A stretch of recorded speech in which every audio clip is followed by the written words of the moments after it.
দুনিয়ার মধ্যে যেরকম ভাবে স্বাভাবিক অবস্থায় সন্তান জন্ম নেয়, আমার মুহাম্মদ কিন্তু এরকম ভাবে জন্ম নেয় নাই। আওয়াজ দেব আল্লাহু আকবার। হ্যাঁ, দুনিয়ার মহিলারা আম্মাজি আমিনা রাদিয়াল্লাহু তাআলা আনহা বলেন, আমার সন্তান মুহাম্মদ যখন দুনিয়ার মধ্যে ভূমিষ্ঠ হন, আমি দেখতে পাইলাম মাশরিক থেকে মাগরিব পর্যন্ত, শিমাল থেকে জুনুব পর্যন্ত সারাটা দুনিয়া যেন নূরে নূরান্বিত উজ্জ্বল হয়ে গেল। আল্লাহু আকবার। আমিনা আরো বলেন যে দুনিয়ার মধ্যে একটা মহিলার গর্ভে যখন সন্তান যায়, সন্তান যাওয়ার পর ওই মহিলার ব্যথা অনুভব করে। সন্তান যাওয়ার পর রুচি কমে যায়, খাবার খেতে পারে না, অনেক কষ্ট হয়। মা আমিনা বলেন, আমার মুহাম্মদ যখন আমার গর্ভে আসেন এরকম অনুভব এবং কষ্ট লাগে নাই। এই এতিম নবী 6 বছর কি 8 বছর বয়সে চাচা আবু তালিবের কাছে লালিত পালিত হতে লাগলেন। ফালা হাদিয়া লাহ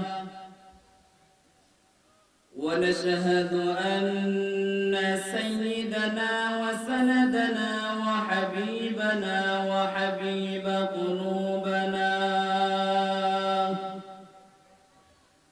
আন্না মুহাম্মাদান আবদুল্লাহি ওয়া রাসূলুহু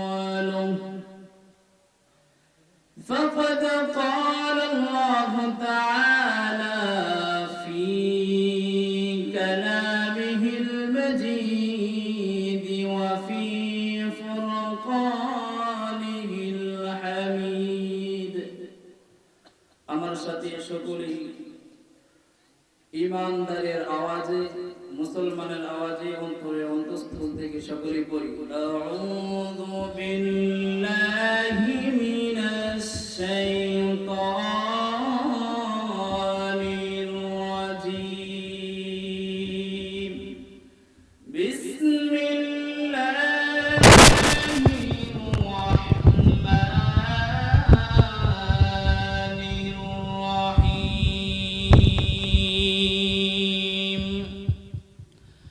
সুবহানাল্লাযী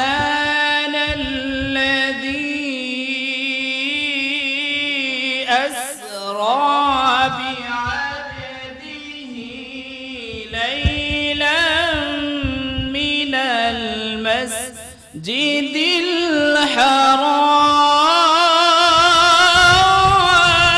الحرام أرجو بولي سبحان الذي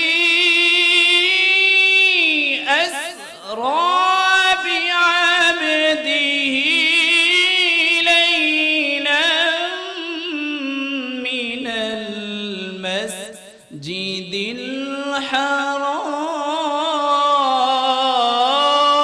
الحرام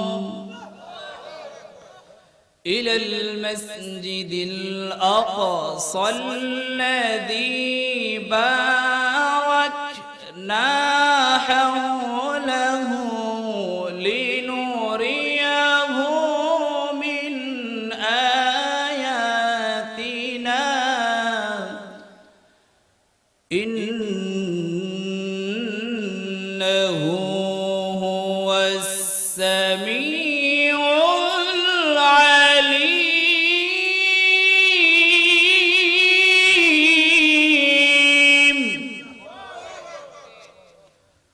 صدقت يا رب العالمين. قال النبي صلى الله عليه وسلم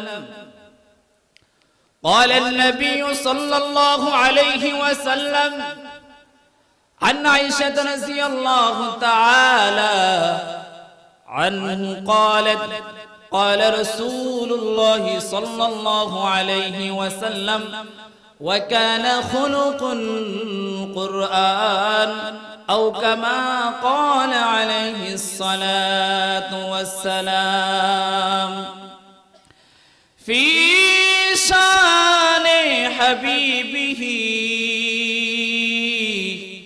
ومحبوبه ومعشوقه إن الله وملائكته يصلون على النبي يا أيها الذين آمنوا صلوا عليه وسلموا تسليما اللهم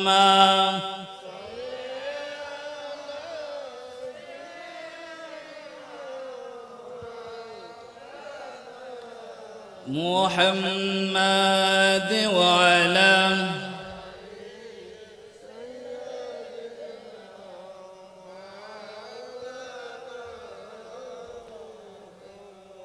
ওরে ঝরে রাত্রের হাওয়া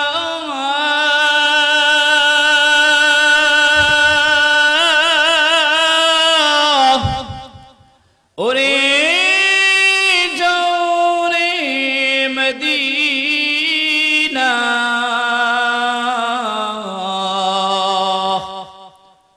আমাদের সালাম পৌঁছে দিও এতিম উম্মতের সালাম পৌঁছে দিও নবীজির রওয়া যায় আল্লাহুম্মা জুরে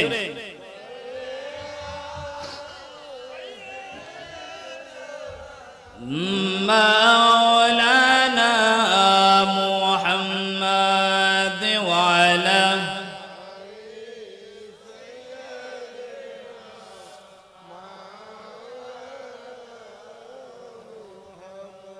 لا إله إلا الله لا إله لا إله إلا الله لا إله لا إله شد وجهد رحمة للعالمين مسجد اوشد ہمارا اے زمین سید الكونین ختم المرسلین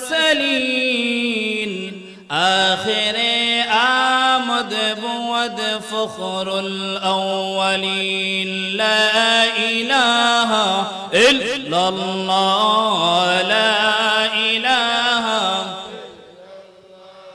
لا إله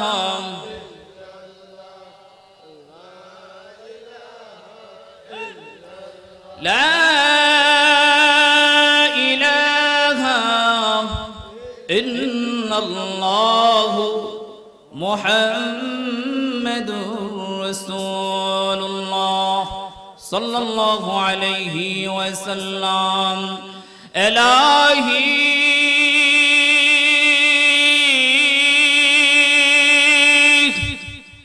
दिखा दे हमें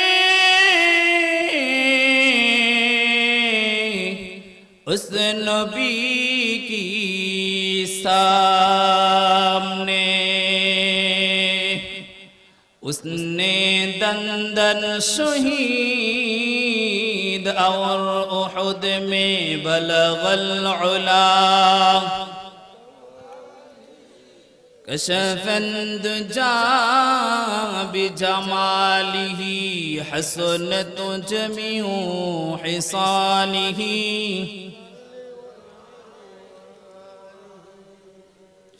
الحمد لله পন্ডগড় মাইনুদ্দিন ফকিরের মৃত্যুবার্ষিকী উপলক্ষে অষ্টম বার্ষিকী ওয়াজ দোয়ার মাহফিলের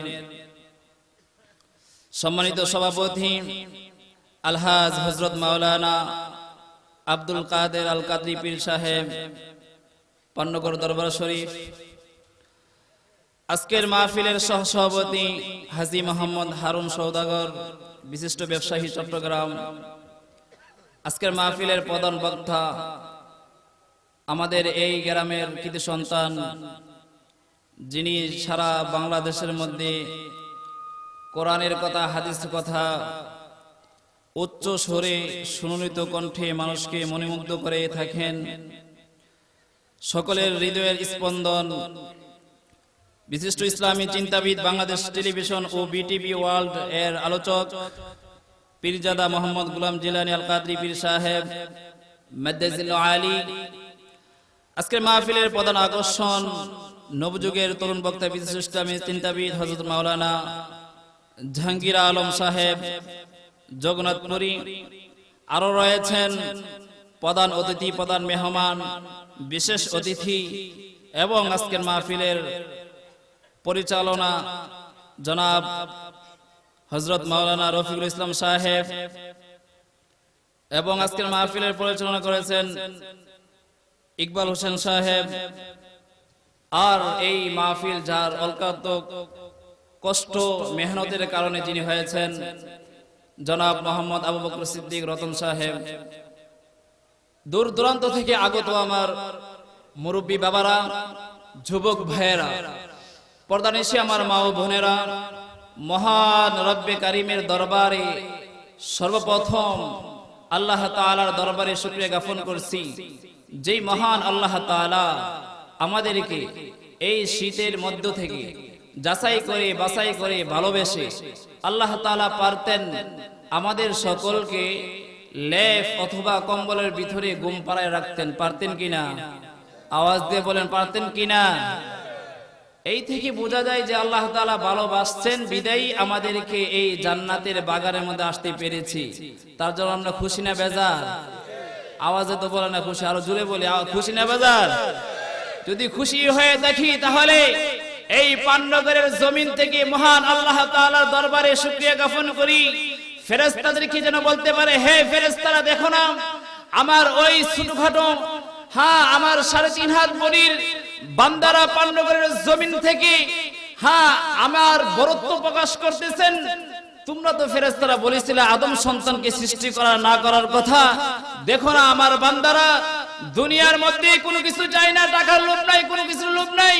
এই কোন শীতের মধ্যে শুধু নিসারের মধ্যে কোনো লেপটুসুক নাই, শুধু বনের মধ্যে বসে বসে আমার কালামের কথা, আমার নবীর হাদিসের কথা শুনতেছে। এরকম একটা শুকরিয়া আদায় করব যেন আল্লাহ তাআলা ফেরেশতাদেরকে নিয়ে গর্ব করতে থাকেন আমাদের যে। তার জন্য সকলেই বলি আলহামদুলিল্লাহ। আমি এই পান্ডগরের বাবা ভাইয়েরা, যুবক ভাইয়েরা যারা আছেন সকলকে অনুরোধ করব যে অন্যান্য মাহফিল যেরকম ভাবে হয় এটা এরকম একটা নয়। আল্লাহ পাক রব্বুল আলামিন আমাদেরকে সকল মা বোনদেরকে বলবো, মা আপনার ছেলেকে মাহফিলে পাঠিয়ে দেন, ওগো মা আপনার স্বামীকে পাঠিয়ে দেন। কেন? আপনার ছেলেকে আপনার স্বামীকে যদি পাঠান, আপনার ছেলে অথবা আপনার স্বামী যদি মাহফিলে এসে যায়, যখন প্রধান বক্তা অথবা সভাপতি সাহেব দোয়া করবেন, দোয়া করার সাথে সাথে তার জিন্দেগির গুনাহগুলোর কথা মনে হয়ে যাবেন, আল্লাহ তাআলার কাছে দুই হাত ধরবেন আর বলবেন, আল্লাহ 40-50 বছর আমার হায়াতি জিন্দেগিটা চলে গেছেন, যেই চুলগুলো কালো ছিল, যেই দাড়িগুলো কালো ছিল, এগুলো তো পাকা হয়ে গেছে, যেই চক্ষুগুলো দিয়ে আমি ভালোভাবে দেখতে পারতাম এখন তো দেখতে পারি না। এই কথা স্মরণ করে যখন মুনাজাতের মধ্যে কানবেন, আল্লাহ তাআলা বলেন এই কান্নার কারণে আমি আল্লাহ তাআলা তার জাহান্নামের আগুনকে তার উপরে হারাম করে দিব। আওয়াজ বলে সুবহানাল্লাহ। আল্লাহ রাসূল বলেন, কোন উম্মতের চোখ থেকে যদি মাছির মাথার পরিমাণ সমতুল্য একটা চোখের পানি আসে, গাভী উলান থেকে যেরকম দুধ দহানোর পর উলানের ভিতরে আবার ঢোকানো যেরকম ভাবে অসম্ভব, তেমনি ভাবে কোন বান্দা যদি আল্লাহর ভয়ে, কবরের ভয়ে, জাহান্নামের ভয়ে কাঁদেন, আল্লাহ তাআলা বলেন ওই বান্দাকে আমি জাহান্নামের মধ্যে ঢোকানো অসম্ভব, তার ঠিকানা চিরস্থায়ী জান্নাতে করে দেব। সুবহানাল্লাহ। তার জন্য মা বোনেরা, আপনার স্বামী যদি এখানে এসে কাঁদেন আল্লাহ তাআলার ভয়ে, জাহান্নামের ভয়ে, আল্লাহ তাআলা এটার সওয়াব আপনার আমলনামার মধ্যে দিবেন। আপনার আমলনামার মধ্যে হাসরের ময়দানে এটার উসিলা করে, জরিয়া করে আপনাকে জান্নাতে দিতে পারেন কিনা? আবারও শুকরিয়া জ্ঞাপন করি বিশ্ব মানবতার দিশারি, মুক্তির দিশারি, শাফায়াতের কান্ডারি নবী মুহাম্মদ আরবি নবী, সাইয়্যিদুল মুরসালিন নবী, খাতামুন নবিয়্যিন নবী, শুধু খাতামুন নবী। আল্লাহ পাক রব্বুল আলামিন এমন একজন নবীর উম্মত হিসেবে দুনিয়ার মধ্যে প্রেরণ করেছেন, সকল নবীদের উম্মত আল্লাহর কাছে দোয়া করেছেন, আল্লাহ আমাকে দুনিয়ার মধ্যে যদি নবী না হইয়া দুনিয়ার মধ্যে আমার আখিরি জমানার উম্মত বানাইতা, তাহলে আমি নবী না হইয়া উম্মত হয়ে তোমার দরবারে ধন্য হয়ে যেতাম। আওয়াজ বলে সুবহানাল্লাহ। এই নবীর উম্মতের কত দাম! হাসরের ময়দানে যতক্ষণ পর্যন্ত এই উম্মতরা আখিরি জামানার উম্মতরা জান্নাতে প্রবেশ না করতে পারবো, অন্যান্য নবীরা পর্যন্ত, অন্যান্য নবীদের উম্মত পর্যন্ত জান্নাতে যেতে পারবো। সুবহানাল্লাহ। তার জন্য আমরা খুশি না বেজার? আওয়াজ দিয়ে বলি আবারও আল্লাহর নবীর খুশি হওয়ার কারণে, নবীর উম্মত হওয়ার কারণে শুকরিয়া জ্ঞাপন করি আল্লাহ তাআলার কাছে, আলহামদুলিল্লাহ। মুহতারাম হাজিরিন, মহাগ্রন্থ আল কোরআন, যেই কোরআনকে আল্লাহ পাক রব্বুল আলামিন 6666 আয়াত দিয়ে গঠন করেছেন, যেই কোরআনের মধ্যে 114টি সূরা রয়েছে, যেই কোরআন শুনে শুনে আল্লাহর নবীর হাতের মধ্যে কালিমা পড়ে মুসলমান হয়েছিল, ঠিক কি না? এই কোরআন থেকে সূরাতুল বনি ইসরাঈল, এই সূরা থেকে প্রথম আয়াত তেলাওয়াত করেছি। নবী করিম সাল্লাল্লাহু আলাইহি ওয়াসাল্লামের লক্ষাধিক হাদিস থেকে একখানা হাদিস তেলাওয়াত করেছি। আল্লাহ পাক রব্বুল আলামিন যেন আমি নগণ্যকে এবং আপনাদেরকেও যেন আমল নিয়তে শোনার এবং আমল নিয়তে বলার সেই তৌফিক দান করেন, বলি আমিন। আল্লাহ পাক রব্বুল আলামিন আমাদেরকে যে 5 ওয়াক্ত নামাজ ফরজ করেছিলেন, কোন সময় করেছিলেন জানেন কি? আমরা আল্লাহর নবী মুহাম্মদ আরবি যখন মেরাজের মধ্যে গিয়েছিলেন, ঠিক কি না? এই মেরাজ থেকে আসার পর আল্লাহর নবী আমাদেরকে নামাজ 5 ওয়াক্ত নামাজ ফরজ করে দিয়েছেন। প্রথম কি 5 ওয়াক্ত নামাজ ছিল? 50 ওয়াক্ত। এই 50 থেকে 5 ওয়াক্তের মধ্যে আসলো। আল্লাহ তাআলা কেন আবার 5 ওয়াক্তের মধ্যে সীমাবদ্ধ রাখলেন? এটারও তো জানার প্রয়োজন আছে, আছে কি না? আল্লাহ তো পারতেন 45 ওয়াক্তের মধ্যে সমাপ্ত রাখতে, আল্লাহ তো পারতেন 35 ওয়াক্তের মধ্যে পারতে, 10 ওয়াক্তের মধ্যে পারতেন। কেন আল্লাহ তাআলা 5 ওয়াক্ত নামাজের মধ্যে সীমাবদ্ধ রাখছেন, আর কমানো নাই, বাড়ানো নাই? এটার অবশ্যই রহস্য আছে, আছে কি না? 5 ওয়াক্তের মধ্যে কেন সীমাবদ্ধ রাখছেন? এই কথাগুলো শুনে ইনশাআল্লাহ আমরা এবং আমার আলোচনা শেষ করব ইনশাআল্লাহ। আল্লাহ তাআলা যেন তৌফিক এনায়েত করেন, সবাই বলি আমিন। আল্লাহ রাসূল সাল্লাল্লাহু আলাইহি ওয়াসাল্লামের মার গর্ভের মধ্যে যখন ছিলেন, ওই সময় কিন্তু আল্লাহর নবীর আব্বা জান আব্দুল্লাহ মারা গেছেন, ঠিক কি না? 6 বছর কি 8 বছর যখন বয়স হয়েছে, আল্লাহর নবীর পিতার কবর জিয়ারত করতে গিয়েছিলেন আম্মা হযরতে আমেনা রাদিয়াল্লাহু তাআলা আনহার সাথে। আব্বার কবর যখন জিয়ারত করতে পরে যখন মক্কার মধ্যে আবার ফিরতেছিলেন, এই পথের মধ্যেই আম্মা আমেনা মারা গেছেন, ঠিক কি না? এই আমেনা মারা গেছেন, শিশু বাচ্চা 6-8 বছরের শিশু এতিম নবী লালিত পালিত হলেন চাচা আবু তালিবের কাছে। চাচা আবু তালিবের কাছে লালিত পালিত হলেন শিশু বাচ্চা এতিম নবী। আল্লাহর নবী মুহাম্মদ আরবি সাল্লাল্লাহু আলাইহি ওয়াসাল্লাম ওনার আম্মা জি হযরত আমেনা রাদিয়াল্লাহু তাআলা আনহার গর্ভের মধ্যে যেই সময় ছিলেন, ওই সময় বাবা আব্দুল্লাহ ইন্তেকাল করলেন। মার গর্ভ থেকে যখন ভূমিষ্ঠ হলেন দুনিয়ার মধ্যে, মা আমেনা বলেন, হে দুনিয়ার মহিলারা, হে আমার মা বোনেরা, একটু চিন্তা করে দেখুন। মা আমেনা বলেন, হে দুনিয়ার মহিলারা শুনুন, দুনিয়ার মধ্যে যেরকম ভাবে স্বাভাবিক অবস্থায় সন্তান জন্ম নেয়, আমার মুহাম্মদ কিন্তু এরকম ভাবে জন্ম নেয় নাই। আওয়াজ দিয়ে বলি আল্লাহু আকবার। হে দুনিয়ার মহিলারা, আম্মাজি আমেনা রাদিয়াল্লাহু তাআলা আনহা বলেন, আমার সন্তান মুহাম্মদ যখন দুনিয়ার মধ্যে ভূমিষ্ঠ হন, আমি দেখতে পাইলাম মাশরিক থেকে মাগরিব পর্যন্ত, শিমাল থেকে জুনুব পর্যন্ত সারাটা দুনিয়া যেন নূরে নূরান্বিত উজ্জ্বল হয়ে গেল। আল্লাহু আকবার। আমিনা আরো বলেন যে দুনিয়ার মধ্যে একটা মহিলার গর্ভে যখন সন্তান যায়, সন্তান যাওয়ার পর ওই মহিলার ব্যথা অনুভব করে। সন্তান যাওয়ার পর রুচি কমে যায়, খাবার খেতে পারে না, অনেক কষ্ট হয়। মা আমেনা বলেন, আমার মুহাম্মদ যখন আমার গর্ভে আসেন এরকম অনুভব এবং কষ্ট লাগে নাই। এই এতিম নবী 6 বছর কি 8 বছর বয়সে চাচা আবু তালিবের কাছে লালিত পালিত হতে লাগলেন। চাচা আবু তালিব যখন মারা গেলেন, এই মারা যাওয়ার পরে ওনার বিবি, প্রথম বিবি ছিল খাদিজাতুল কুবরা রাদিয়াল্লাহু তাআলা আনহা। প্রথম বিবির নাম কি?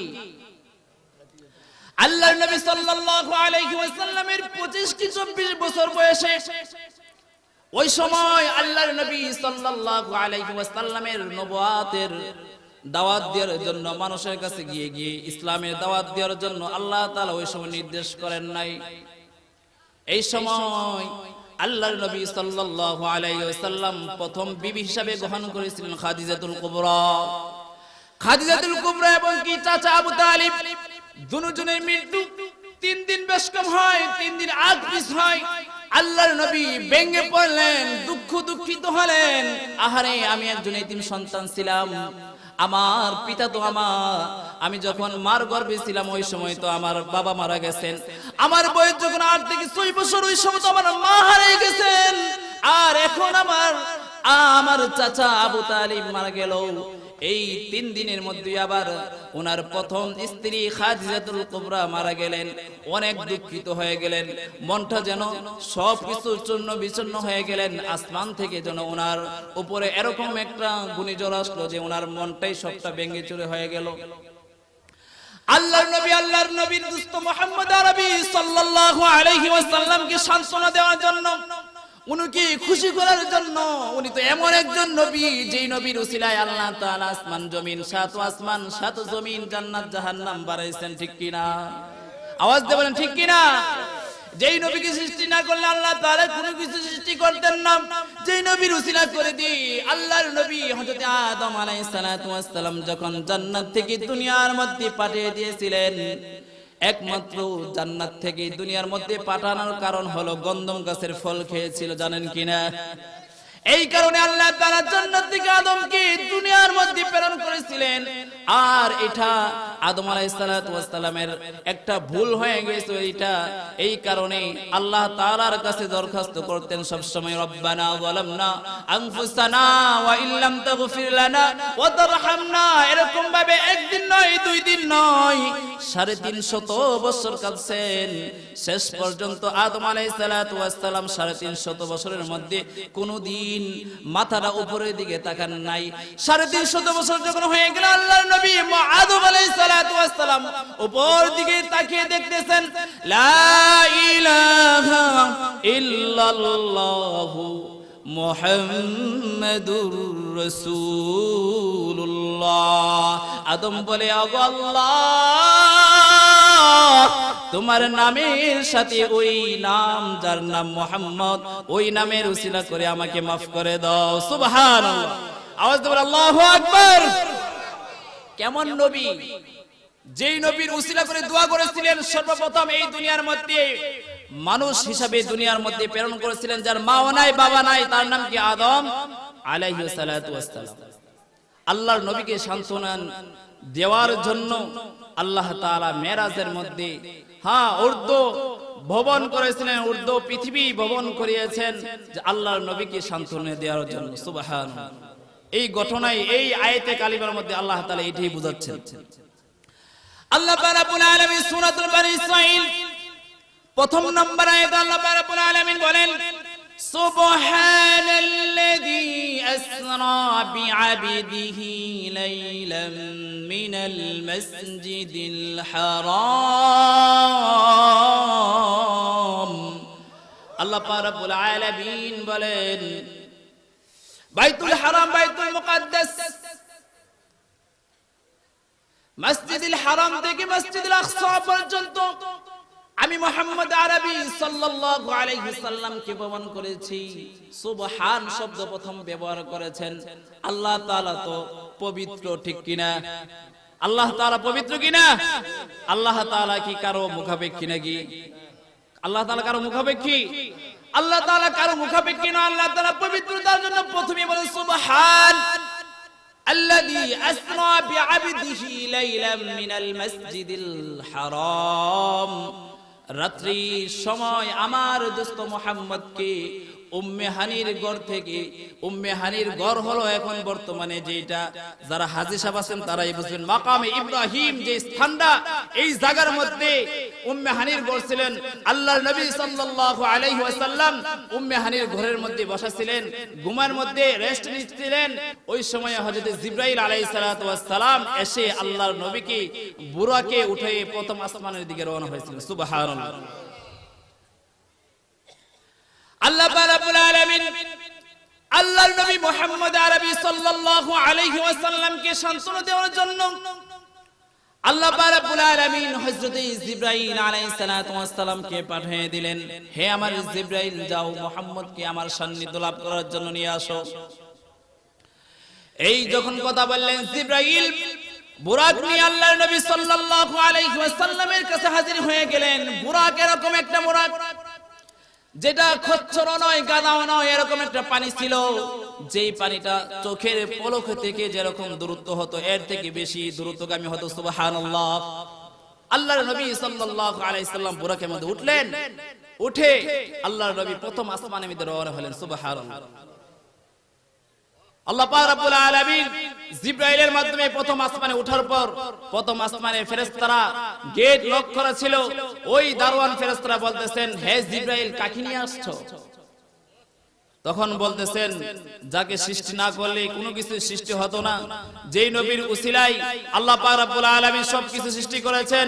হাসরের ময়দানে যেই নবী একটা উম্মতকে রেখে জাহান্নামে, একটা উম্মতকে জাহান্নামে রেখে জান্নাতে যাবেন না, যেই নবী 63 বছর জিন্দেগীর মধ্যে ইয়া হাবলি উম্মতি বলে কেঁদেছেন, যেই নবী এখনো রওজা শরীফের মধ্যে ইয়া হাবলি উম্মতি করে কাঁদেন, যেই নবী হাসরের ময়দানেও সিজদারত অবস্থায় বলবেন, ইয়া হাবলি উম্মতি, ইয়া হাবলি উম্মতি, ওয়া আল্লাহ, আমার উম্মতের কি উপায় হবে? আল্লাহু আকবার। আরো জোরে বলেন আল্লাহু আকবার। আল্লাহ পাক রব্বুল আলামিন বলবেন, ওগো নবীজি, আপনি মাথা উঠান, ওয়ালা সাউফা ইউতিকা রাব্বুকা ফাতারদা, ওগো নবীজি, আপনার যত উম্মতকে ইচ্ছা হয় সকল উম্মতকে নিয়ে আপনি জান্নাতে চলে যান। সুবহানাল্লাহ। আল্লাহ পাক রব্বুল আলামিন জিবরাইলকে যখন আদেশ করলেন, হে জিবরাইল, আমার বন্ধু মুহাম্মদ আরবি সাল্লাল্লাহু আলাইহি ওয়াসাল্লাম কি আমার সান্নিধ্য লাভ করার জন্য আমার কাছে নিয়ে আসো। আল্লাহর নবীকে নিয়ে যখন বুরাকে নিয়ে যখন প্রথম আসমানে গেলেন, প্রথম আসমানের ফেরেশতারা বলতেছেন, হে জিবরাইল, তোমার সাথে কে? জিবরাইল বললেন, হযরত মুহাম্মদ সাল্লাল্লাহু আলাইহি ওয়াসাল্লাম আমার সাথে। এই দারওয়ান ফেরেশতা বললেন, হে ভাই জিবরাইল, আজকে তো সকল ফেরেশতারা আনন্দিত হবেন, কত না ভাগ্যবান যিনি মুহাম্মদ আরবি সাল্লাল্লাহু আলাইহি সাল্লামের শুভ আগমন হয়েছে। আল্লাহু আকবার। প্রথম আসমানে আল্লাহর নবী হযরত আদম আলাইহিস সালাতু ওয়াস সালামের সাথে সাক্ষাৎ। আদম আলাইহিস সালাতু ওয়াস সালাম বলতেছেন, ওগো মুহাম্মদ সাল্লাল্লাহু আলাইহি ওয়াসাল্লাম, আপনার উসিলার কারণে কিন্তু আমি আদম আল্লাহর দরবার থেকে পার হয়েছি। আপনার শুভ আগমনের উসিলায় মারহাবা, এরকম ভাবে আদম আলাইহিস সালাতু ওয়াস সালাম মারহাবা দিচ্ছেন। হে বলতেছেন, ওগো নবীজি, আপনার উসিলায় তো সবকিছু হয়েছে, আপনাকে আল্লাহ পাক রব্বুল আলামিন দীর্ঘ কামনা করুন। এরকম ভাবে প্রথম আসমান, দ্বিতীয় আসমান, তৃতীয় আসমান, চতুর্থ আসমান, পঞ্চম, ষষ্ঠ, সপ্তম আসমানের সাথে হযরত ইব্রাহিম আলাইহিস সালাতু ওয়াস সালামের সাক্ষাৎ। আমাদের জাতির পিতার নাম কি? আওয়াজ দিয়ে বলি, জাতির পিতার নাম কি? হযরত ইব্রাহিম খলিলুল্লাহ, ঠিক কি না? আমাদের আদম পিতা হলো আমাদের জাতির, আমাদের আদি পিতা। আমাদের আদি পিতার নাম কি? হযরত আদম আলাইহিস সালাতু ওয়াস সালাম। ষষ্ঠ আসমানে, তারপরে সপ্তম আসমানে হযরত ইব্রাহিম খলিলুল্লাহ আলাইহিস সালাতু ওয়াস সালামের সাথে সাক্ষাৎ।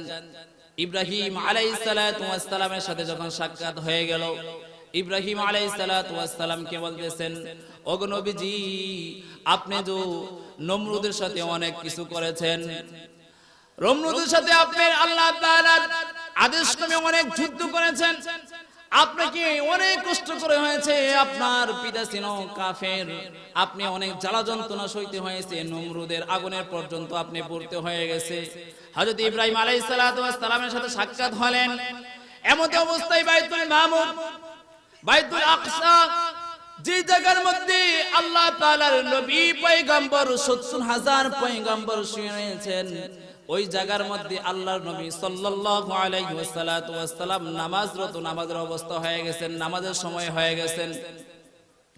এই সময় জিবরাইল আলাইহিস সালাতু ওয়াস সালাম বলেন, ওগো নবীজি, এখানে নামাজ পড়া হবে সকল নবীদেরকে নিয়ে। জিবরাইল আলাইহিস সালাতু ওয়াস সালাম এই নামাজের সময় হয়ে গেছেন, কে নামাজ পড়াবেন? আদম পড়াবেন না ইব্রাহিম পড়াবেন না ঈসা পড়াবেন না মুসা পড়াবেন? জিবরাইল কিছুক্ষণ পরে বলেন, আল্লাহর নবী সাল্লাল্লাহু আলাইহি ওয়াসাল্লামকে বলেন, ওগো নবীজি, আপনি নামাজ পড়াতে যান। আল্লাহর নবী বলেন, না না, আল্লাহ তাআলা প্রথমত আদম আলাইহিস সালাতু ওয়াস সালামকে সৃষ্টি করেছেন, ওগো বাবা আদম, আপনি যান সামনের কাতারে গিয়ে নামাজ পড়ান। আদম কো, না না, আমি পড়াতে পারি না, আমি পড়াবো না, আপনি থাকতে আমি পড়াবো না। আল্লাহর নবী বলতেছেন, হে ইব্রাহিম খলিলুল্লাহ, আপনি তো দুনিয়ার মধ্যে অনেক কষ্ট স্বীকার করেছেন, যান আপনি কি নামাজ পড়ান? না, নামাজ পড়াবো না। আল্লাহ তাআলা বলতেন, জিবরাইল রে, আমার নবীকে সামনে নিয়ে ইমামতি করার দায়িত্ব দিয়ে দে। আল্লাহু আকবার। আল্লাহর নবী সকল নবীদের ইমামতি করলেন, আর ওইখানে থেকে ইমামুল মুরসালিন উপাধি পেয়েছেন। সুবহানাল্লাহ। সকল নবীদের ইমামও আমাদের নবী, ঠিক কি না? তেমনি ভাবে এই জায়গার মধ্যে ইমামতি করলেন। ষষ্ঠ আসমান, সপ্তম আসমান পাড়ি দিয়ে যখন সিদরাতুল মুনতাহা যাবেন, সিদরাতুল মুনতাহা, আমি জিবরাইল যদি এই ষষ্ঠ কি সপ্তম আসমান পার হয়ে যাই, আমার ৬০০ পাখা, যেই নূরের পাখা রয়েছেন, সব নূরের পাখা জ্বলে সারখার হয়ে যাবে। আল্লাহু আকবার। আল্লাহর নবী সাল্লাল্লাহু আলাইহি সাল্লামকে বুরাকের মধ্যে উঠিয়ে দিলেন। হ্যাঁ, আল্লাহর নবী সাল্লাল্লাহু আলাইহি সাল্লাম সপ্তম আসমান থেকে আস্তে আস্তে এরকম ভাবে সিদরাতুল মুনতাহা যাচ্ছেন। সিদরাতুল মুনতাহায় গিয়ে আল্লাহ তাআলার সাথে এরকম কাছাকাছি কথা বললেন, যেই কাছাকাছি একটা তীর অথবা এক কি আধা হাত দূরে আল্লাহ এবং আল্লাহ রাসূল ছিল। সুবহানাল্লাহ। আর জোরে বলেন না সুবহানাল্লাহ। দুনিয়ার মধ্যে ১,২৪,০০০ পয়গাম্বর, মতান্তরে ২,২৪,০০০ পয়গাম্বর দুনিয়ার মধ্যে সৃষ্টি করেছেন। কোন নবী আল্লাহকে স্বচক্ষে এত কাছাকাছি দেখতে পারেন নাই। পারছেন কি? আল্লাহর নবী মুসা বলছেন, আল্লাহ তোমাকে দেখতে চাই। তুর পাহাড়ে গিয়েছিলেন, তুর পাহাড়ে দেখতে পারছে, পুরে সারকার হয়ে সুরমা হয়ে গেছে, ঠিক কিনা? যে সুরমা হাজী সাহেবরা গিয়ে এখন চোখে লাগাই কিনা, এরকম তুর পাহাড় পুরে আল্লাহর নূরে সারকার হয়ে গেছে। আল্লাহর নবী সিদরাতুল মুনতাহা যখন গমন করলেন, জুতা মুবারক খুলতেছিলেন, সিদরাতুল মুনতাহা আল্লাহ দরবারে দরখাস্ত করলেন, আল্লাহ যার নবীর জুতার জন্য, যার নবী, যেই নবীর জুতার ধুলাবালির জন্য আমি সিদরাতুল মুনতাহা অপেক্ষা করছি, আজকে দেখা যায় নবীজি আমার সিদরাতুল মুনতাহা গমন করার সাথে সাথে জুতাগুলো খুলে ফেলছেন। আল্লাহ বলো না তোমার নবী যেন, তোমার দোস্ত যেন জুতাগুলো পরেই তোমার দরবারে যায়। আল্লাহু আকবার। ওগো আল্লাহ, বলো না তোমার নবীকে বলে দাও না তোমার নবীর দুলার জন্য আমি সিদরাতুল মুনতাহা ধন্য হয়ে যাব। আল্লাহু আকবার। আল্লাহর নবী জুতা মুবারক পরলেন, সিদরাতুল মুনতাহা ধন্য হয়ে গেলেন। এমত অবস্থায় আল্লাহ এবং আল্লাহর নবী মুহাম্মদ আরবি সাল্লাল্লাহু আলাইহি সাল্লাম প্রেমের আলাপ করতেছেন। সুবহানাল্লাহ। আল্লাহু আকবার। আজকে দুঃখ লাগে, যেই নবীকে এত শ্রেষ্ঠত্ব মর্যাদা দান করেছেন, যেই নবীর উসিলা আল্লাহ পাক রব্বুল আলামিন জান্নাত জাহান্নাম সৃষ্টি করেছেন, যেই নবীর উসিলায় আল্লাহ পাক রব্বুল আলামিন আমাদেরকে এত ভাগ্যবান একজন নবীর উম্মত বানিয়েছেন, আজকে নবীর বিরুদ্ধে কিছু ইহুদি খ্রিস্টান ইংরেজদের দালালরা কথা বলে, ঠিক কি না? আজকে কিছু মানুষ নবীজির নবুয়াতকে, নবী যে খাতাবুন নবী, নবী যে শ্রেষ্ঠ নবী, এটা মানে না। এই ইহুদি খ্রিস্টানরা আল্লাহর নবীকে গালি দেয়। হে কাদিয়ানী, তোমরা শোনো, যারা খতমে নবুয়তকে মানো না, আল্লাহর নবী শ্রেষ্ঠ নবী সেটাকে মানো না, শুনে রাখো, আল্লাহর নবী সাল্লাল্লাহু আলাইহি ওয়াসাল্লামের উম্মতরা এই বাংলাদেশের মধ্যে যতক্ষণ এক ফোঁটা রক্ত নিয়ে শরীরের মধ্যে বেঁচে থাকবেন, এই জমিনের মধ্যে আল্লাহর নবীকে কেউ গালি দিবে, আল্লাহর নবীর বিরুদ্ধে কেউ কথা বলবেন, কোন দুনিয়ার মধ্যে উম্মত থাকতে ওই কাফের মুশরিকদেরকে ছাড় দিবে না, ঠিক কি না? আওয়াজ দেবেন, ঠিক কি না? এই ব্রাহ্মণবাড়িয়ার মধ্যে কাদিয়ানী গ্রুপ, কাদিয়ানি, মির্জা গোলাম কাদিয়ানি, যাকে আল্লাহর নবীর পরে একজন নবী যাকে মানা হয়, আওয়াজ দিয়ে বলি নাউজুবিল্লাহ, যার মৃত্যু হয়েছিল বাথরুমের মধ্যে। এই কাদিয়ানিরা ব্রাহ্মণবাড়িয়া জামি ইউনিভার্সিটি কি খতমে নবুয়ত, এই কাদিয়ানি গ্রুপরা মাদ্রাসা ছাত্রদের উপরে হামলা করেছে। যারা বলে যে হযরত মুহাম্মদ সাল্লাল্লাহু আলাইহি ওয়াসাল্লামকে নবী মানবেন, তারা দুনিয়ার মধ্যে খিনজিরের সমতুল্য, যেটাকে বলা হয় শুয়োর। আওয়াজ দিয়ে বলি নাউজুবিল্লাহ। কি বলছে কথা শুনছেন? যারা আল্লাহর নবীকে নবী মানবেন, মুহাম্মদকে নবী মানবেন, যারা গোলাম মির্জা কাদিয়ানিকে নবী মানবেন না। আল্লাহর নবী সাল্লাল্লাহু আলাইহি ওয়াসাল্লামের নবুয়তের দরজার মধ্যে, গেটের মধ্যে তালা দিয়ে গেছেন। আল্লাহর নবী বলেন আনা খাতাবুন নবী লা নবিয়্যা বাদি, আমি শেষ নবী, আমার পরে আর কোন নবী আসবে না। দুঃখ লাগে আজকে শেষ নবী দুনিয়া থেকে চলে গেছেন, তারপরে কিছু বন্ড আকীদার কাদিয়ানি গ্রুপ তারা নবীকে শেষ নবী মানতে চায় না। যাই হোক মুসলমান বাবা ভাইয়েরা, আল্লাহর নবী সাল্লাল্লাহু আলাইহি সাল্লাম আল্লাহর নবী মুহাম্মদ সাল্লাল্লাহু আলাইহি সাল্লাম কথা বলতেছেন। আল্লাহ তাআলা বলতেছেন, হে মুহাম্মদ সাল্লাল্লাহু আলাইহি সাল্লাম আমার নিয়ে কি হাদিয়া নিয়ে আসলেন? সুবহানাল্লাহ। আল্লাহ তাআলার দরবারে বলতেছেন, ওগো আল্লাহ, আমি তো কোনো কিছু আনতে পারি নাই, আমার উম্মতের পক্ষ থেকে আপনাকে সালাম। আওয়াজ দিয়ে বলি সুবহানাল্লাহ। আল্লাহ রাব্বুল আলামিন বলেন, ওগো নবীজি, আপনার উম্মত থেকে এবং আপনার পক্ষ থেকে আমি হাদিয়া পেলাম সালাম। আপনার উম্মতকে আমি কিরকম হাদিয়া দিয়ে দেব?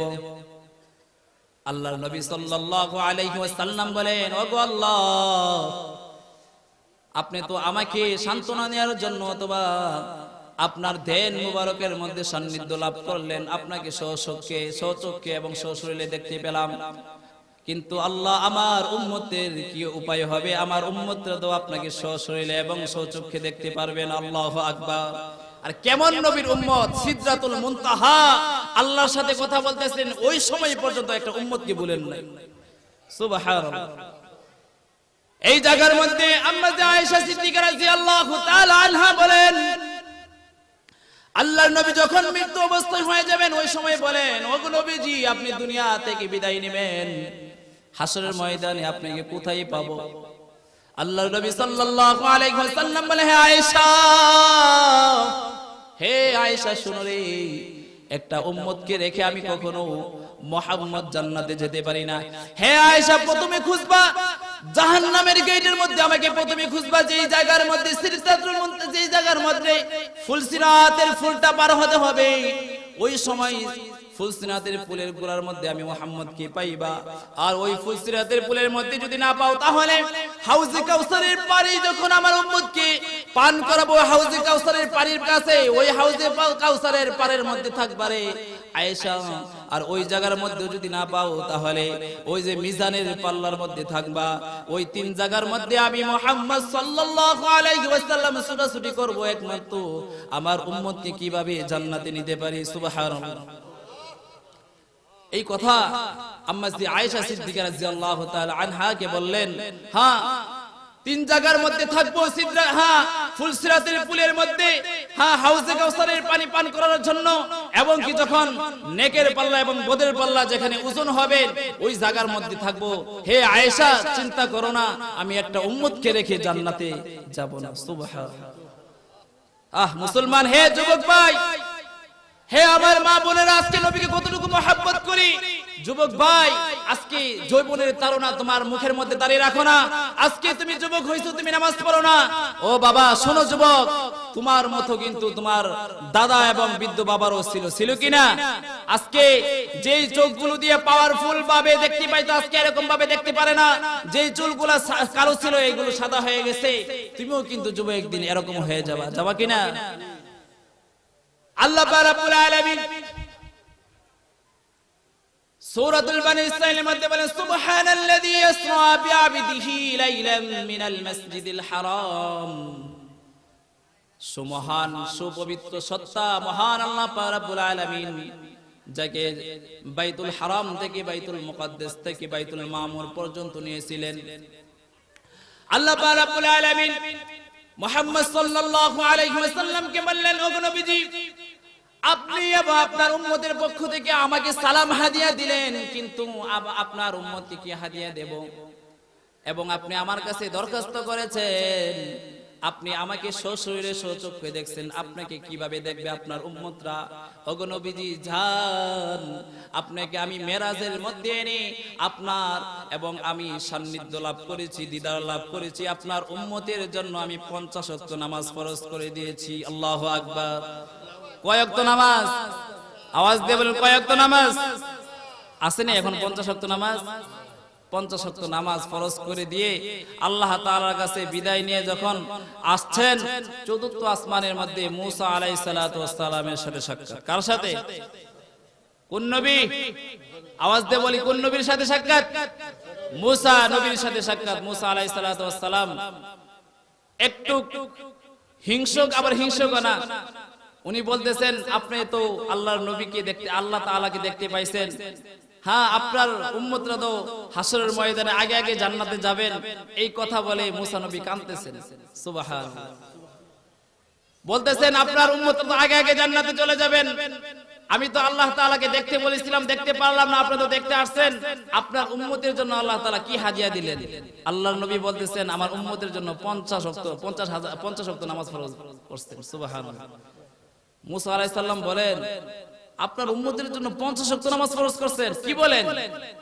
আমার উম্মতরা ছিল বনি ইসরাইল, যেই বনি ইসরাইল লোকেরা নীল নদীর মধ্যে মাছ ধরে, হ্যাঁ, আকাশের মধ্যে সূর্যের আলোতে শুকায় শুকায় খাইতো। এত বড় হষ্টপুষ্ট শক্তিশালী উম্মত হওয়ার পরে, হ্যাঁ, হওয়ার পরও 2 ওয়াক্ত নামাজ ফরজ ছিল, ওই 2 ওয়াক্ত নামাজ পড়তে পারে নাই। আর আপনার উম্মতরা 50 ওয়াক্ত কিভাবে পড়বে? আল্লাহর নবী মুহাম্মদ আরবি সাল্লাল্লাহু আলাইহি ওয়াসাল্লাম কে মূসা আলাইহিস সালাতু ওয়াস সালাম বলেন, নবী নবীজি মুহাম্মদ আরবি সাল্লাল্লাহু আলাইহি ওয়াসাল্লাম যান, আল্লাহর দরবার থেকে আপনি 50 ওয়াক্ত থেকে আপনি নামাজ কমায় নিয়ে আসেন। আল্লাহর দরবারে গেলেন, আল্লাহ তাআলার কাছে বলতেছেন, ওগো আল্লাহ, আমার উম্মতরা দুর্বল হবে, কমজোর হবে, আমার উম্মতরা 50 ওয়াক্ত নামাজ পড়তে পারবে না। ওগো আল্লাহ, আমার উম্মতকে নামাজ কমায় দিন, কমায় দিন। এই কথা বলার পর আল্লাহ তাআলা 5 ওয়াক্ত নামাজ কমায় দিলেন। 5 ওয়াক্ত নামাজের পর আর কত থাকে? 45 ওয়াক্ত নামাজ। 45 ওয়াক্ত নামাজ নিয়ে যখন আবার চতুর্থ আসমানে মূসা আলাইহিস সালাতু ওয়াস সালামের সাথে সাক্ষাৎ, মূসা আলাইহিস সালাতু ওয়াস সালাম বলতেছেন, ওগো নবীজি, আপনার উম্মত 45 ওয়াক্ত নামাজ পড়তে পারবে না, যান আবার কমায় নিয়ে আসেন। আবার গেলেন, এরকম ভাবে আল্লাহ পাক রব্বুল আলামিনের দরবারে 9 বার গেলেন। 5 নং কত হয়? আওয়াজ দিয়ে বলি, 5 নং কত হয়? আল্লাহর নবী সাল্লাল্লাহু আলাইহি ওয়াসাল্লাম আল্লাহ তাআলাকে মেরাজে কি 9 বার কি 10 বার সশরীরে দেখেছেন? আল্লাহু আকবার। আওয়াজ দিয়ে বলি, আল্লাহু আকবার। আল্লাহর নবী সাল্লাল্লাহু আলাইহি ওয়াসাল্লাম 5 ওয়াক্ত নামাজ দিয়ে আবার মূসা আলাইহিস সালাতু ওয়াস সালামের সাথে সাক্ষাৎ হয়ে গেলেন। মূসা আলাইহিস সালাম বললেন, কয় ওয়াক্ত নিয়ে আসলেন? কয় ওয়াক্ত? 5 ওয়াক্ত নিয়ে আসলাম। ও না, 5 ওয়াক্ত আপনার উম্মতে পড়তে পারবো না, আরো কমায় নিয়ে আসেন। আল্লাহর নবী বলেন, না মূসা, আমি আর যেতে পারবো না, আমার লজ্জা হয় রে, আমি 5 ওয়াক্ত নামাজ থেকে আরো কমায় নিয়ে আসতে। এই মুহূর্তে আল্লাহ পাক রব্বুল আলামিন বলেন, জিবরাইল যা রে যা, আমার নবী মুহাম্মদ আরবি সাল্লাল্লাহু আলাইহি ওয়াসাল্লামকে জানিয়ে দে, আর আসতে হবে না। আমার নবীর উম্মতরা যদি কোনো বান্দা বান্দী যদি আমার এই 5 ওয়াক্ত নামাজ সঠিকভাবে আদায় করে রে, আমি আল্লাহ পাক রব্বুল আলামিন আমার ওই বান্দা বান্দির আমলনামার মধ্যে 50 ওয়াক্ত নামাজের সওয়াব দিয়ে দেব। আল্লাহু আকবার। আর যদি আল্লাহু আকবার।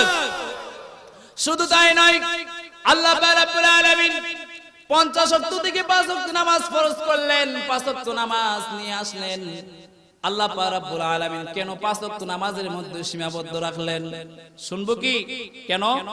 আওয়াজ দিয়ে বলেন, শুনবো কি? কষ্ট হইতেছে নাকি? আল্লাহ পাক রব্বুল আলামিন 5 ওয়াক্তের মধ্যে কেন সীমাবদ্ধ রাখলেন? আল্লাহ পাক রব্বুল আলামিন আমাদের মাথা থেকে পা পর্যন্ত 5টা দামি দামি জিনিস দিবেন, যেই দামি দামি জিনিসগুলো কোটি কোটি টাকা দিয়েও পাওয়া যায় না।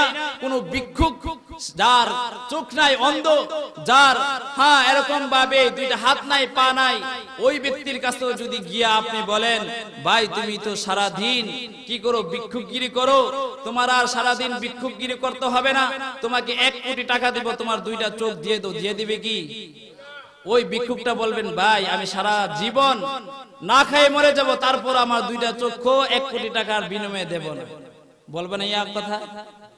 আল্লাহ পাক রব্বুল আলামিন মানুষের ভিতরে 5টা মূল্যবান জিনিস দিয়েছেন, আর এই 5টা মূল্যবান জিনিস দিবেন ওই সময় আল্লাহ তাআলার কাছে শুকরিয়া আদায় হবে যখন কোন বান্দা বান্দি 5 ওয়াক্ত নামাজ পড়েন।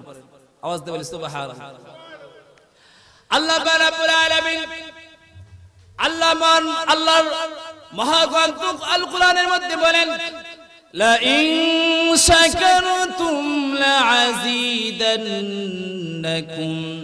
ওয়া লা ইন কাফারতুম ইন্না আযাবি লাশাদীদ। আল্লাহ পাক রব্বুল আলামিন বলেন, যে ব্যক্তি নিয়ামত পাইছেন আর নিয়ামতের শুকরিয়া আদায় করছেন, আমি আল্লাহ তাআলা তাদেরকে নিয়ামত বাড়ায় দেব। সুবহানাল্লাহ। আর নিয়ামত পাইছেন, নিয়ামতের শুকরিয়া আদায় করবে না, তাদের থেকে নিয়ামত ছিনায় নেব। শুধু ছিনায় নেব না, তাদের জন্য আযাবের ব্যবস্থাই করব। আল্লাহ পাক রব্বুল আলামিন প্রথমত আমাদের নামাজ পড়তে ফজরের নামাজ, ঠিক কি না? প্রথম কোন নামাজ পড়তে হয়? হে মা বোনেরা শুনেন, যে আল্লাহ পাক রব্বুল আলামিন জন্ম যখন বালেগ হইছি, যখন পিতামাতা অথবা উস্তাদ মুক্তবের হুজুর যখন বলছেন নামাজ পড়তে, নামাজ পড়তেছি, নামাজ যে পড়তেছি, আল্লাহ পাক রব্বুল আলামিন যে আমাকে কি দান করলেন, কিসের বিনিময়ে আল্লাহ পাক রব্বুল আলামিন নামাজ দিলেন, আর নামাজ পড়লে যে আল্লাহ তাআলার দরবারে কি শুকরিয়া আদায় হয়ে যাবে, এটা আজকে জানি, জেনে নেই ইনশাআল্লাহ। আল্লাহ পাক রব্বুল আলামিন প্রথমত ফজর নামাজ ফরজ করেছেন, ঠিক কি না? ফজর নামাজের ফরজ কয় রাকাত ভাই? আওয়াজ দিয়ে বলে কয় রাকাত? 2 রাকাত না 4 রাকাত? ফরজ সুন্নাত মিলায় কয় রাকাত? 4 রাকাত। 2 রাকাত ফরজ, 2 রাকাত সুন্নাত। আল্লাহ পাক রব্বুল আলামিন ফরজ নামাজ 2 রাকাত ফরজ করলেন। কেন করলেন? এই যে আপনারা বসে রইছেন, শীত লাগতেছে না? শীত কথা বুঝেন তো আমার, শীত লাগতেছে কিনা? এই যে শীত লাগতেছে, এটা কোনো প্রেসারের মেশিন দিয়া শরীরের মধ্যে ফিট করে আপনাকে বলতেছে নাকি যে আপনার এখন শীত লাগতেছে? আওয়াজ দিয়ে বলেন, বলতেছে নাকি? না, আপনি নিজে নিজে অনুভব করতে পারতেছেন যে আমার এখন শরীরের মধ্যে তাপমাত্রা, শীত লাগতেছে, ঠিক কিনা? আরেকটা জিনিস, গরম লাগলে এটা কি কোনো মেশিন ফিট করে অথবা কোনো ডক্টর বৈজ্ঞানিক ফিট করে বলে যে আপনার এখন গরম লাগতেছে? কোন ডাক্তার কোন বৈজ্ঞানিক কোনো কিছু বলে না। কিন্তু আল্লাহ তাআলা কেমন, যে আল্লাহ তাআলা আপনার ভিতরে একটা মেশিন ফিট করে দিয়েছেন, গরমের সময় অটোমেটিকলি অনুভব করতে পারেন, হাইরে আমার তো গরম লাগতেছে, আমার ঠান্ডার প্রয়োজন দরকার। শীতের সময় আপনি অনুভব করতে পারেন, হারে আমার তো এখন ঠান্ডা লাগতেছে, গরমের প্রয়োজন। এটা কোনো ডক্টর এগুলো পরীক্ষা করে বলার লাগে না, আপনি নিজে নিজেই অনুভব করতেছেন। আল্লাহ বলেন, বান্দারে এই একটা মেশিন যে তোর অন্তরের মধ্যে, তোর বডিটার মধ্যে ফিট করে দিয়েছি। ফজরের নামাজের সময় যখন মুয়াজ্জিন সাহেব মসজিদের আযান দেয়, হাইয়া আলাস সালাত, সালাতু খায়রুম মিনান নাওম, হে বান্দা, ওই সময় যখন শীতের মৌসুমে, গরমের মৌসুমে কম্বলটাকে রাখতে মেরে দিয়ে আমি আল্লাহ তাআলার কুদরতি পায়ে সেজদা দিয়ে যখন ফজরের 2 রাকাত নামাজ আদায় করবি, আমি আল্লাহ তাআলা যে একটা মেশিন নামক জিনিস তোর বডির মধ্যে ফিট করে দিয়েছি, 2 রাকাত নামাজের কারণে ওই ফজরের 2 রাকাত নামাজের শুকরিয়া আমি আল্লাহ তাআলার কাছে আদায় হয়ে যাবে। সুবহানাল্লাহ। বুঝছেন তো 2 রাকাত নামাজ কেন ফরজ করলেন আল্লাহ? আল্লাহ তাআলা এরকম একটা মূল্যবান জিনিস আপনার আমার ভিতরে দিয়ে দিয়েছেন। কোন ব্যক্তির যদি শীতের দিনে শীত না লাগে তাহলে ওনার রোগ আছে, ঠিক কি না? গরমের দিনে তার শীত লাগে তাহলে সে অসুস্থ ব্যক্তি, সে সুস্থ একটা পূর্ণাঙ্গ সুস্থ ব্যক্তি বলা যাবে না। বলা যাবে কি?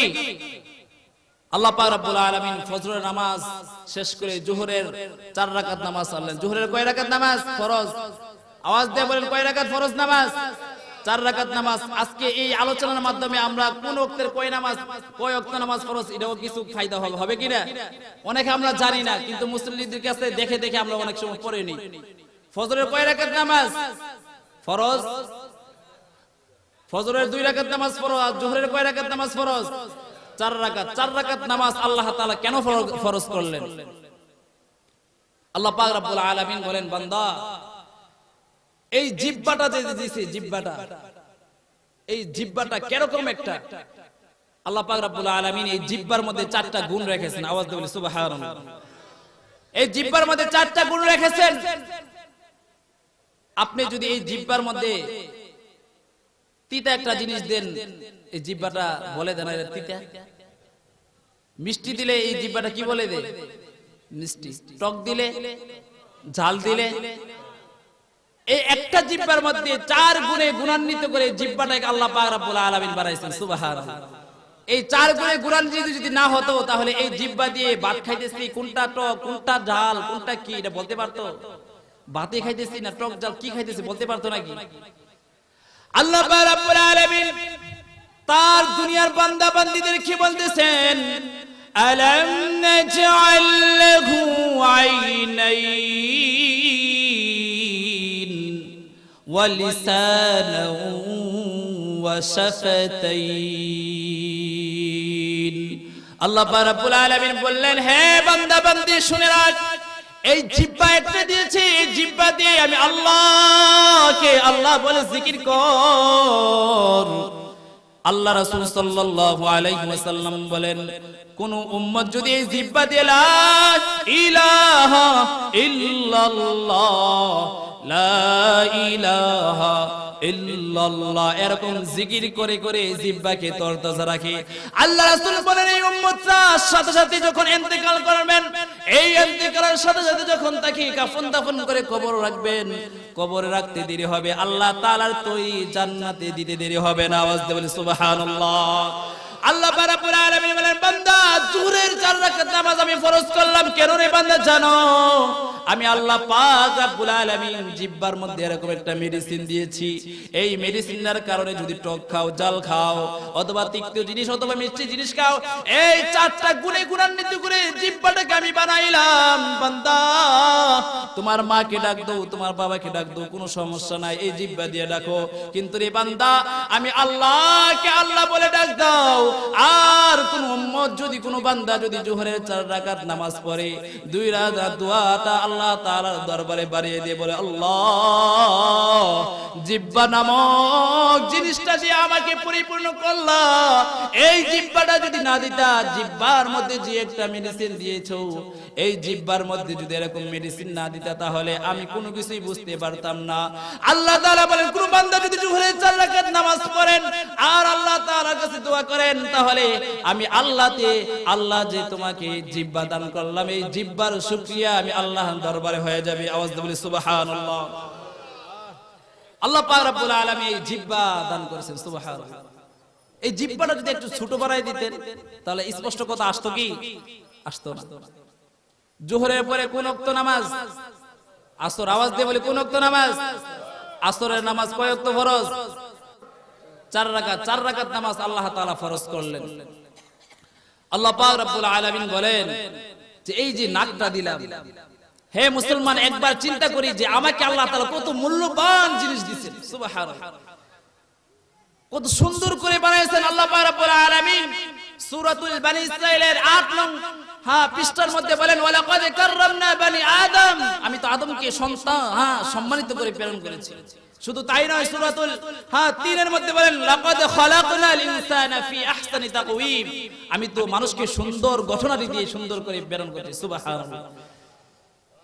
হে মুসলমান বাবা ভাইরা, একবার চিন্তা করি, এই নাকটা দিলেন, নাকের মধ্যে এরকম একটা গান শক্তি রেখে দিলেন, চতুর্দিকের জ্ঞান শক্তি এই নাকে দিয়ে যায় কিনা? তরকারি অথবা কোনো কিছু যদি বাসি হয়ে যায়, দুর্গন্ধ যদি যায়, এই নাক কিন্তু অটোমেটিকলি বলে দেয় এটা দুর্গন্ধ আসতেছে, ঠিক কিনা? আপনি যদি আতর অথবা সেন্ট লাগান, এই নাকে দিয়ে অনুভব করতে পারেন এটা সুঘ্রাণ, বলে কিনা? নাকে অনুভব করতে পারে কিনা? চতুর্দিকের ঘ্রাণ আপনারা এই নাক দিয়ে নিতে পারতেছেন। সুবহানাল্লাহ। আল্লাহ পাক রব্বুল আলামিন বলেন, বান্দা আসরের 4 রাকাত নামাজ ফরজ করলাম, হে বান্দা 4 রাকাত নামাজ যদি খুশুর সাথে আমি আল্লাহ তাআলার দরবারে পড়ো, তাহলে আমি আল্লাহ তাআলা যে তোমার নাক নামক একটা কি দিলাম? নিয়ামত দিলাম। এই নাক নামক নিয়ামতের শুকরিয়া আমি আল্লাহ তাআলার দরবারে আদায় হয়ে যাবে। সুবহানাল্লাহ। আল্লাহ পাক রব্বুল আলামিন তারপর দিলেন মাগরিবের নামাজ। কি নামাজ দিলেন? মাগরিবের নামাজ কয় ওয়াক্ত? কয় রাকাত? 3 রাকাত নেই। অনেক পণ্ডিতরা আছেন যে আল্লাহ তাআলা সবগুলোর মধ্যে জোর জোর করে দিলেন। ফরজ ফজরের মধ্যে 2 রাকাত নামাজ জোর কিনা? যোহরের মধ্যে 4 রাকাত নামাজ জোর কিনা? আসরের মধ্যে 4 রাকাত নামাজ জোর কিনা? মাগরিবের নামাজের মধ্যে আবার কেন বেজুর দিলেন? বেজুর না 3 রাকাত? আওয়াজ দিয়ে বলেন বেজুর কিনা? অনেক পণ্ডিত মশাইরা আছেন যে আল্লাহ তাআলা আমাকে যদি এইভাবে না বানায় ওইভাবে বানাইতো তো অনেক ভালো ছিল। এক লোক ঢাকা থেকে আসবেন, ট্রেনের মধ্যে অনেক জ্যাম থাকে, ট্রেনের মধ্যে দেখবেন ঈদের মৌসুমের মধ্যে ছাদ থেকে ধরে সারা ট্রেনের মধ্যে মানুষে ভরপুর থাকে কিনা? ওই লোকটা ছিল লম্বা লোক, ট্রেনের মধ্যে যাওয়ার পর ট্রেনের ছাদের মধ্যে লেগে যায়। আল্লাহ তাআলা বলেছে, আল্লাহ তোমার মতো বেকুব আর কেউ না। আওয়াজ দিয়ে বলে নাউজুবিল্লাহ।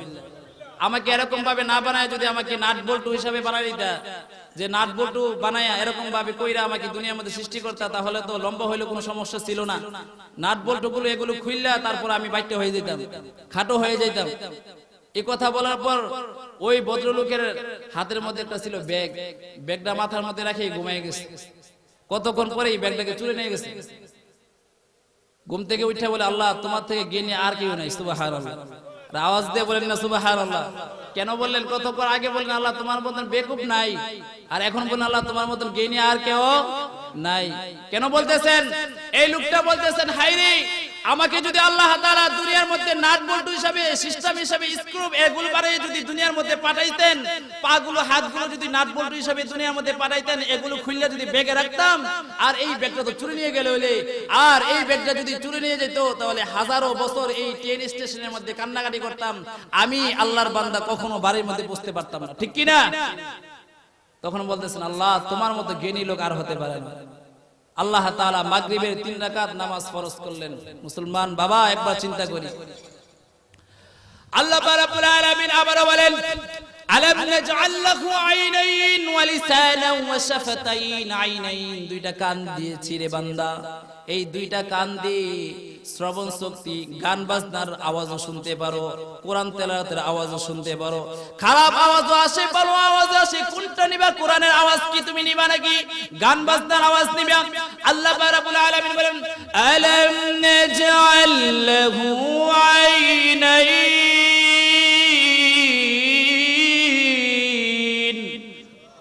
আল্লাহ রাব্বুল আলামিন বলেন, তোমাকে 2টা কান দিয়েছি, কত বড় নিয়ামত দেখো। আওয়াজ দিয়ে বলেন। আল্লাহ রাব্বুল আলামিন বলেন, আল্লাহ রাব্বুল আলামিন বলেন 2টা কান দিয়েছি, 2টা কান দিয়ে তুমি চতুর্দিকের আওয়াজ শুনতে পারো। তোমার ডান দিকে, বাম দিকে, সামনে পিছনে চতুর্দিকের আওয়াজ শুনতে পারো। এই কানের কথা আল্লাহ পাক রব্বুল আলামিন এশারের নামাজের কথার মধ্যে বলতেছেন। এশারের নামাজ 4 রাকাত না, 3 রাকাতের কথা পরে বলতেছি। এশারের নামাজ কয় রাকাত? 4 রাকাত ফরজ তো। এই 4 রাকাতের মধ্যে আল্লাহ পাক রব্বুল আলামিন বলেছেন, কান দিয়েছি বান্দা, এই কান দিয়ে চতুর্দিকের আওয়াজ এই কানের মধ্যে যায় কিনা? এই কানের শুকরিয়া আমি আল্লাহ তাআলার কাছে ওই সময় হবে যেই সময় এশারের 4 রাকাত নামাজ পড়বা। সুবহানাল্লাহ। আল্লাহ পাক রব্বুল আলামিন মাগরিবের 3 রাকাত করলেন। মাগরিবের 3 রাকাত করে বলতেছেন, হে বান্দা তোমাকে আমি 2টা চক্ষু দিছি। এই 2টা চক্ষু দিছি। এই 2টা চক্ষুর দাম কত? রেল স্টেশনের কোন ফকিরের কাছে যদি গিয়ে বলেন, ভাই আমাকে 2টা চক্ষু দিয়ে দাও না, তোমাকে 1 লাখ টাকা দেবে? বলবেন সারা জিন্দেগি আমি পেটের মধ্যে পাথর বেঁধে মরে যাব, তারপরে 2টা চক্ষু দেব না। সুবহানাল্লাহ। আল্লাহ রাব্বুল আলামিন বলেন, হে বান্দা 2টা চক্ষু দিলাম, একবার কি চিন্তা করেছো? হে মুসলমান বাবারা, মা বোনেরা, একবার কি চিন্তা করেছেন? এই বয়ান থেকে যখন ঘুমাতে যাবেন বালিশটা মাথার মধ্যে লেগে দিয়ে একবার চিন্তা করবেন, হায়রে আল্লাহ তো আমাকে 2টা চক্ষু দান করলেন। যার চক্ষু নাই তার মতন হতভাগা এবং তার মতন নিজেকে নিজে এতিম আর ভাবতে পারে না। আল্লাহ রাব্বুল আলামিন বলেন, মাগরিবের 3 রাকাত ফরজ করলাম বান্দা, এই চক্ষু দিলাম। এই চক্ষু দিয়ে ডান দিকে দেখা যায়, বাম দিকে দেখা যায়, সামনে দেখা যায়, কিন্তু পিছনের দিকে দেখতে পারে না। পিছনের দিকে দেখতে পারে? সামনে দেখা যায়, ডানে দেখা যায়, বামে দেখা যায়, কিন্তু সামনে দেখা যায়, পিছনের দিকে দেখতে পারে না। আল্লাহ পাক রব্বুল আলামিন বলেন, বান্দা আমি আল্লাহ পাক রব্বুল আলামিন তোকে চক্ষু দিলাম রে বান্দা, এই চক্ষুর শুকরিয়া আমি আল্লাহ তাআলার কাছে ওই সময় আদায় হবে যেই সময় মাগরিবের নামাজের সময় যখন হয়ে যাবে। 3 রাকাত নামাজ, ফরজ নামাজ যখন আদায় করে আমি আল্লাহ তাআলার কাছে দরবারে দোয়া করব, হে আসমানের মালিক আল্লাহ, আওয়াজ দিয়ে বলেন আল্লাহ। ওই সময় যখন আমি আল্লাহ তাআলাকে ডাক দিবি, এই মাগরিবের নামাজ পড়ে যখন 2টা চোখের পানি ছেড়ে ছেড়ে কানবি, বান্দারে শুনে রাখ, ওই সময় আমি আল্লাহ তাআলা তোর জিন্দেগীর চোখের গুনাহকে মাফ করে দিয়ে তোর ঠিকানা আমি আল্লাহ জান্নাতুল ফিরদাউস দান করে দিব। সুবহান। 5 ওয়াক্ত নামাজের হিসাব পাইছি তো? ফজরের নামাজ কয় রাকাত নামাজ ফরজ? 2 রাকাত। এই 2 রাকাত ফরজ নামাজ যদি পড়ি তাহলে আপনার আমার যে স্পর্শ শক্তি আল্লাহ পাক রব্বুল আলামিন ভিতরের মধ্যে একটা মেশিন ফিট করে দিয়েছে। আল্লাহ পাক রব্বুল আলামিন বলেন, এই ফজরের 2 রাকাত নামাজ যদি পড়ো বান্দা, তাহলে ফজরের 2 রাকাত নামাজের কারণে স্পর্শ শক্তি যে একটা মেশিন তোমার ভিতরে ফিট করে দিয়েছে, মেশিনের ফিটের কারণে আমি আল্লাহ তাআলার কাছে শুকরিয়া আদায় হয়ে যায়।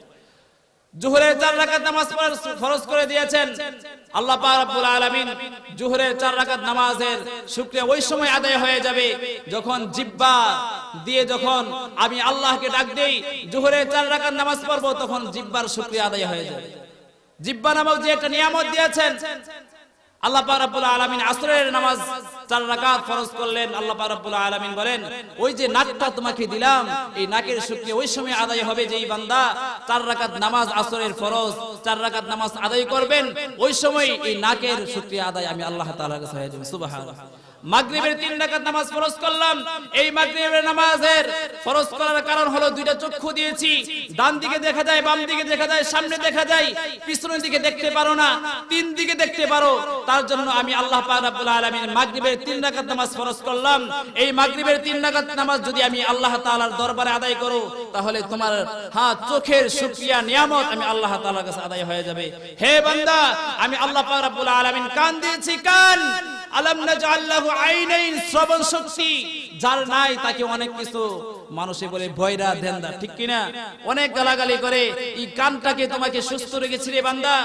তুমি যদি এশারের 4 রাকাত নামাজ পড়ো, তাহলে আমি আল্লাহ তাআলা যে কান নামক একটা জিনিস নিয়ামত দিয়েছি, এই কানটার শুকরিয়া আদায় হয়ে যাবে। আওয়াজ দিবেন আল্লাহু আকবার।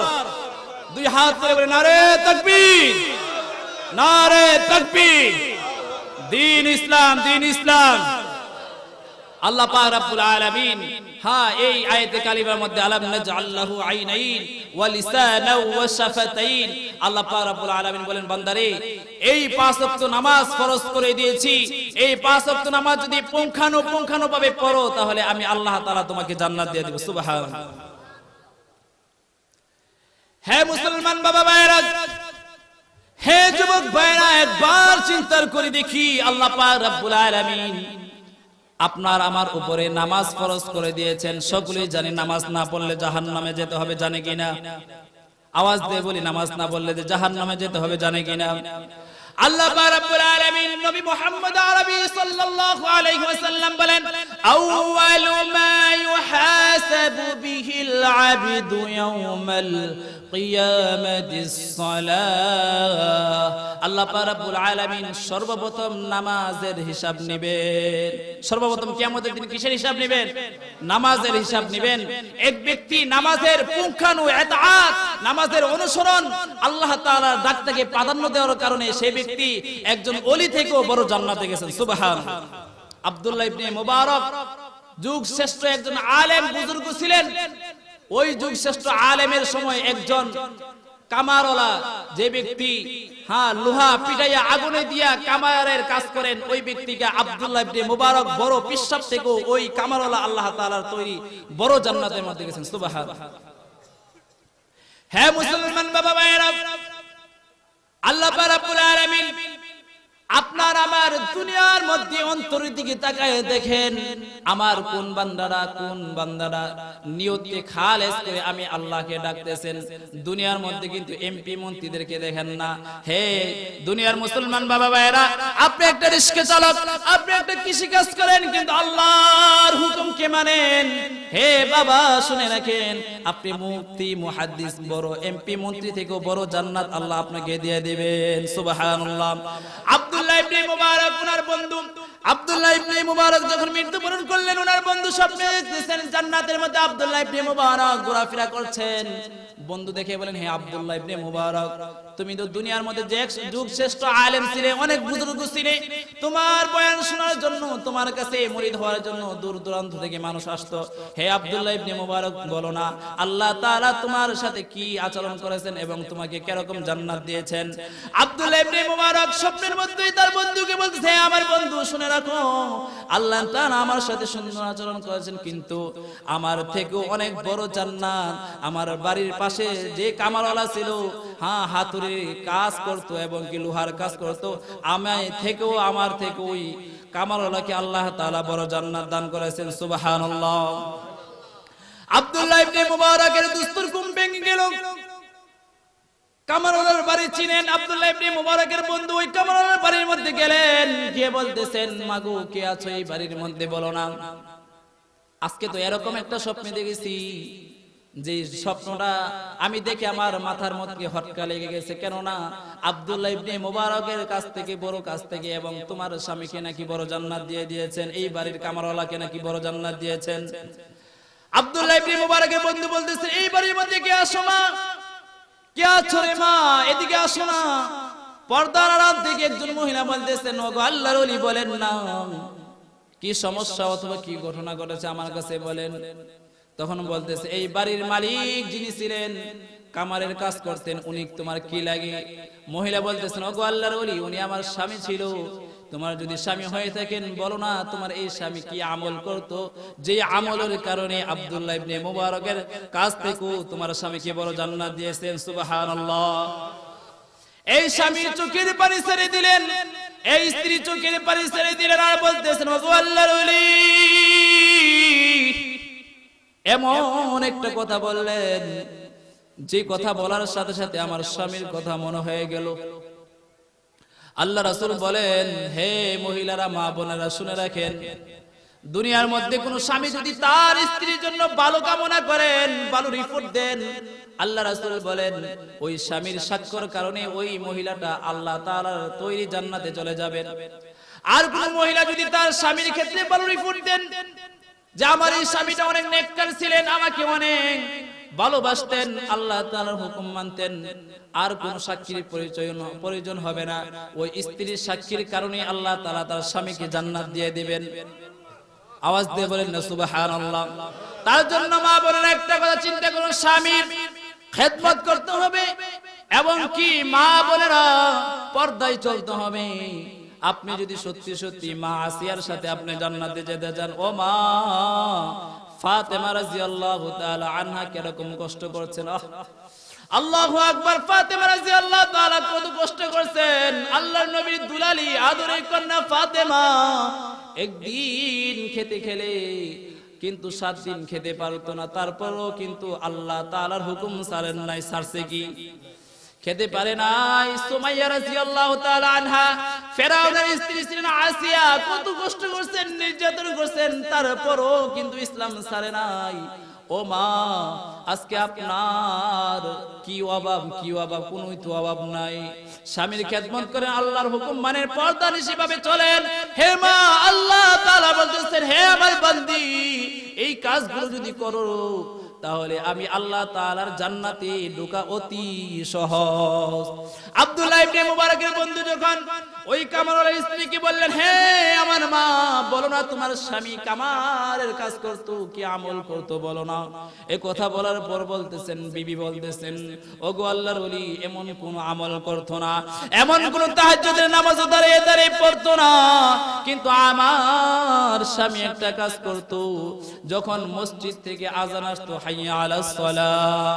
যখন মসজিদ থেকে আওয়াজ আল্লাহু আকবার আল্লাহু আকবার, এই আওয়াজ যখন আসতো আমার স্বামী ঠিকই কামারের কাজ করতেন, লোহার কাজ করতেন, লোহাগুলো আগুনের মধ্যে পুরাইয়া পিটাইয়া এরকম ভাবে এরকম ভাবে দাও অথবা ছুরির ব্যবস্থা করতেন। যখন মসজিদ থেকে আল্লাহু আকবারের ধ্বনি আসতো আমার স্বামী এরকম ভাবে লোহার হাতুড়িটা উপরে উঠাইতেন, আর যখন মসজিদ থেকে আযান আসতেন আর লোহার হাতুড়িটা নিচে বাড়ি দিতেন না, লোহার মধ্যে পিটা দিতেন না, সাথে সাথে লোহার হাতুড়িটা মাটির মধ্যে রেখে আমার স্বামী আল্লাহ তাআলার কুদরতি পায়ে সেজদা দেওয়ার জন্য মসজিদে চলে যেতেন। আওয়াজ দিবেন সুবহানাল্লাহ। হে আল্লাহর ওলি, মনে হয় আল্লাহ রাব্বুল আলামিন তার নিজের কাজ ছিল সে ব্যক্তি আগুনের মধ্যে লোহাগুলো পুড়িয়ে তারপর এরকম ভাবে ছুরি অথবা দা বানাবে, কিন্তু আল্লাহ তাআলার হুকুম যখন তার কানের মধ্যে আযানের শব্দ আসলো সাথে সাথে তার কাজটাকে প্রাধান্য দেই নাই। আল্লাহ তাআলার কাজটাকে প্রাধান্য দেওয়ার কারণে মনে হয় যে যুগ শ্রেষ্ঠ আলেম আব্দুল্লাহ ইবনে মুবারকের থেকেও আমার স্বামীকে বড় জান্নাত দিয়েছেন। আল্লাহু আকবার, আরো জোরে বলুন আল্লাহু আকবার। তার জন্য মুসলমান বাবা ভাইরা কতদিন আর বাঁচবো, কিসের বাহাদুরি, কিসের কি? আজকে যদি মরে যাই আল্লাহ রাব্বুল আলামিন বলে দুনিয়ার মধ্যে স্বামী আর স্ত্রী কত মায়া মহব্বত ভালোবাসা, কত মায়া মহব্বত ভালোবাসা। ও বাবা, কার পিছনে আপনি সময়টা নষ্ট করলেন? আপনার ছেলে কি সন্তান কি আপনি লেখাপড়া করার কারণে অথবা বড় একজন কোনো কিছু করার কারণে কত কষ্ট করতে হয়, ঠিক কিনা? কষ্ট করতে হয় কিনা? আওয়াজ দেবেন, কষ্ট করতে হয় কিনা? একবার জিজ্ঞেস করি লা ইলাহা ইল্লাল্লাহ লা ইল্লাল্লাহ লা ইলাহা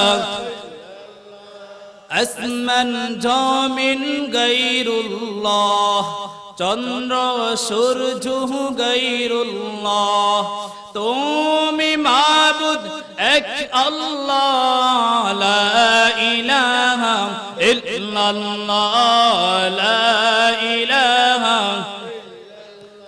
আসিয়া বহলেন আল্লাহ আল্লাহ, ফেরাউন বহলে আগুন জ্বালা, আল্লাহ বলে ও জিবরাইল খুলে দাও তুমি জান্নাতের তালা, লা ইলাহা ইল্লাল্লাহ লা ইলাহা লা ইলাহা ইল্লাল্লাহ মুহাম্মাদুর রাসূলুল্লাহ সাল্লাল্লাহু আলাইহি ওয়াসাল্লাম। হে মুসলমান বাবা ভাইরা, একটা কথা চিন্তা করি, দুনিয়ার মধ্যে যখন আমি থাকবো না, চির বিদায় হয়ে যাব, আমার ছেলে সন্তান স্ত্রী পুত্র সকলেই কাঁদবেন, কিন্তু আমার কবরের মধ্যে কি যাবে? আমার কবরের মধ্যে কি আমল যাবে? একবার চিন্তা করি, একবার চিন্তা করে দেখি কি আমল আমার কবরের মধ্যে যেতে থাকবে। একমাত্র আমার কবরের মধ্যে সুসন্তান যদি দুনিয়ার মধ্যে রেখে যাই, ওই সুসন্তানের দোয়া একমাত্র কবরে যাবে, ঠিক কিনা? এই সুসন্তান কিরকম ভাবে হতে হবে? আমার ছেলে, আমার নাতি অথবা আমার গোষ্ঠীর মধ্যে একজন কোরআনের হাফেজ আলেম বানায় যেতে হবে, ঠিক কিনা? আজকে আমি হাফেজ আলেম হওয়ার কারণে এই মাহফিলে এসে প্রত্যেক বছরের মধ্যে আবার নানানির জন্য দোয়া করতে পারি, ঠিক কিনা? আজকে আপনার ছেলে অথবা আপনার নাইনাত্ম যদি একটা হাফেজ হয়, আপনার ছেলে যদি এমপি মন্ত্রী ব্যারিস্টার বানান, ওই ছেলে সন্তান কিন্তু কবরে গিয়ে রব্বির রহমহুমা কামা রব্বায়ানি পড়তে পারবে না, পারবে? আল্লাহ রাসূল বলেন, কোন ছেলে সন্তান যদি তার কবরের পাশে গিয়ে দাঁড়িয়ে বলেন, আল্লাহ আমার আব্বাকে তুমি মাফ করে দাও না, আমার আম্মাকে মাফ করে দাও না, রব্বির রহমহুমা কামা রব্বায়ানি সগীরা, এই সন্তানটা বলতে দেরি হবেন, আল্লাহ তাআলা বলেন তার পিতামাতার কবরে আযাব আমি মাফ করতে দেরি হবে না। সুবহানাল্লাহ। তার জন্যই বলেন, কোরআন শিখাও ছেলে মেয়েকে ওহে মুসলমান, জান কবজের কালে তোমার হইবে রে আসান, ঠিক কিনা?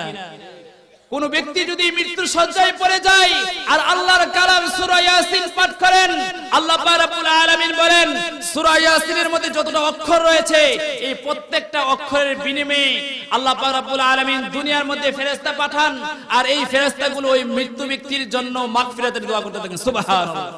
তার জন্য কবি বলেন, কোরআন শিখাও ছেলে মেয়েকে ওহে মুসলমান,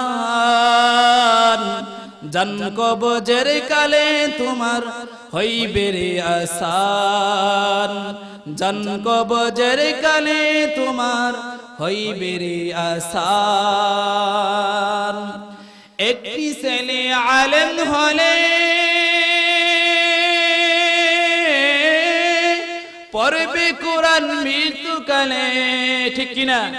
আমার আপনার একটা ছেলেকে যদি আলেম বানিয়ে যায়, হাফেজ বানিয়ে যায়, তাহলে মৃত্যুর সময় কেঁদে কেঁদে আল্লাহ তাআলার দরবারে কাঁদবেন আর কোরআন তেলাওয়াত করবেন, ঠিক কিনা? তার জন্য মুসলমান বাবা ভাইয়েরা, আমার আপনার ছেলে অথবা মাদ্রাসার ছেলেদেরকে দেখলে আপনি হাত বুলাবেন, কেননা আল্লাহ রাসূল বলেন, কোন এতিমের মাথার মধ্যে হাত বুলালে মনে হয় আমি রাসূলের মাথার মধ্যে হাত বুলালো। সুবহানাল্লাহ, কেন? আমার নবী ছিল এতিম, ঠিক কিনা?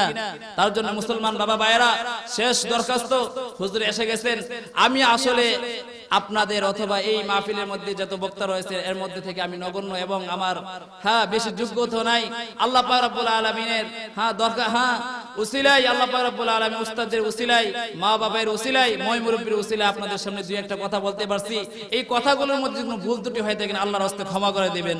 আর হলো এই গ্রামের এই মাহফিলটা করতে গিয়ে যত আত্মীয় স্বজন থেকে ধরে যত মানুষগুলা এই মাহফিলের মধ্যে সহযোগিতা করেছেন, দান করেছেন, এবং পান্ডুগড় কবরস্থানের মধ্যে যত মুর্দাররা শুয়ে রয়েছেন, এবং এই মাহফিলটা হয় জনাব মোহাম্মদ মঈনুদ্দিন ফকিরের উসিলা করে দিয়ে।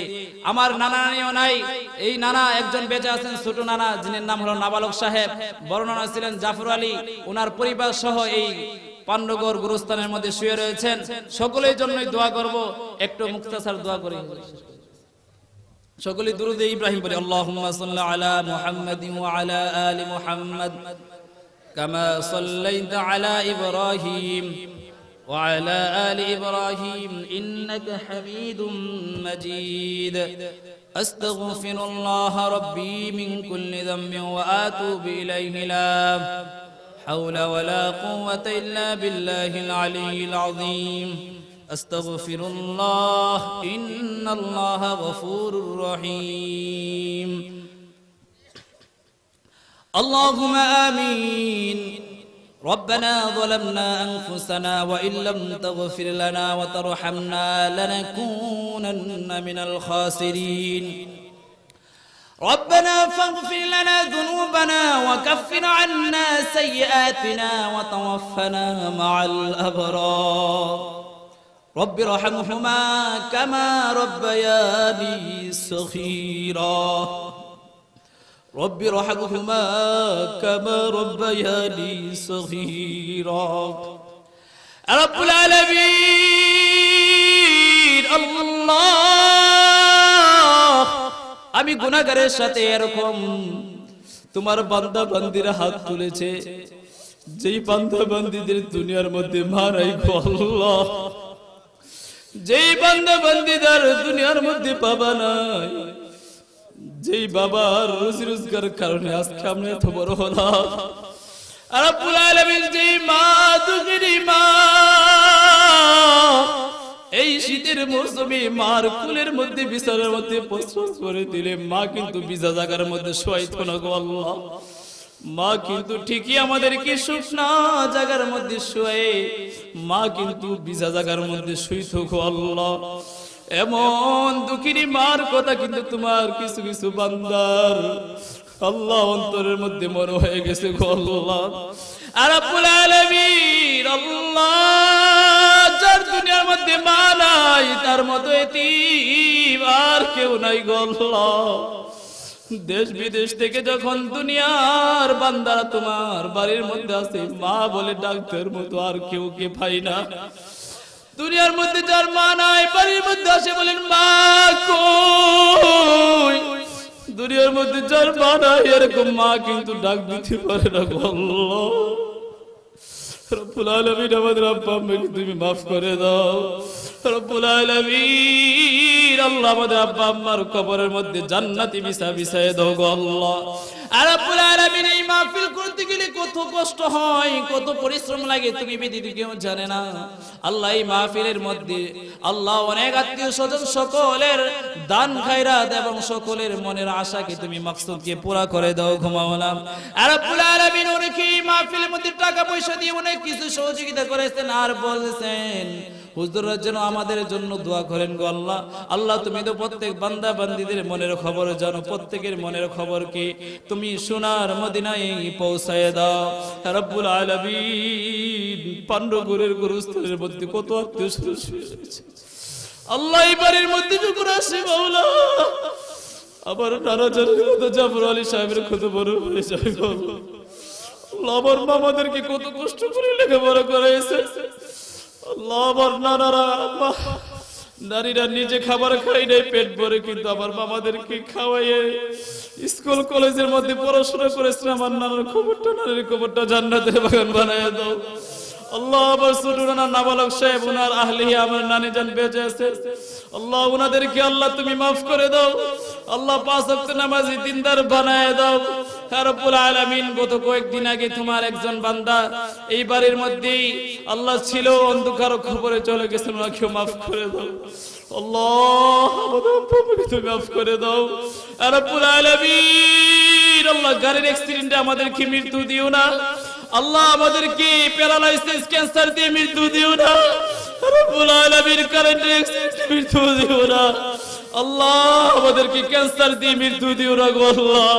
আল্লাহ তুমি আমাদেরকে আল্লাহ তোমার জিকিরত অবস্থায় মৃত্যু দিও গো আল্লাহ।